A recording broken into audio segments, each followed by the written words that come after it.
Naam, mtazamaji wa Bongo 9, ni mara baada ya mechi kati ya JS Kabylie kutokea kule nchini Algeria na Al Ahly kutokea kule nchini Misri kuweza kumalizika kwa timu zote mbili kushindwa kufungana, kuweza kumalizika kwa timu zote mbili kutoa suluhu ya 0-0. Bwana, watu wengi sana wamekuwa wakizungumza maneno mengi sana, hususan ni mashabiki wa timu ya Al Ahly ambao hawa wamekuwa hawalizishwi na mwenendo mzima wa timu yao, wamekuwa hawalizishwi na matokeo ya timu ya Al Ahly ambayo imekuwa pata hususan katika ligi kuu ya pale nchini Misri. Lakini kocha wao ameendelea kutoa kauli za kishujaa. Kocha wao ameendelea kujinasibu ya kwamba mechi ya mwisho ambayo itakuwa ni kati ya Al Ahly pamoja na AC FAR Rabat, ambao hawa AC FAR Rabat ni wapinzani wakubwa sana wa timu ya Yanga, ya kwamba wao sasa Al Ahly watawafunga AC FAR Rabat. Sasa naweza kusema ya kwamba hii inaweza ikawa ni habari njema sana katika mitaa ya Twiga na Jangwani, kwa sababu ili Yanga aweze kufuzu hatua ya robo finali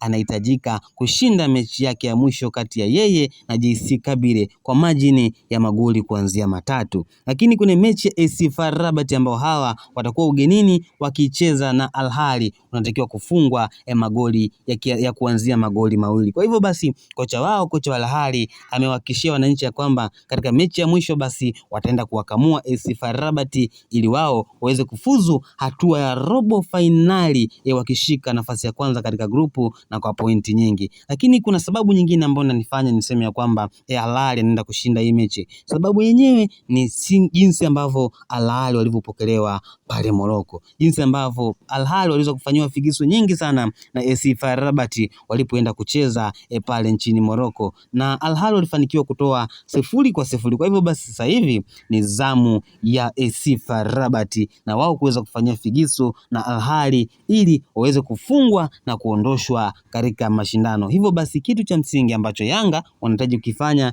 ni kushinda mechi yao ya mwisho baina ya yao na JS Kabylie ya kutokea pale nchini Algeria.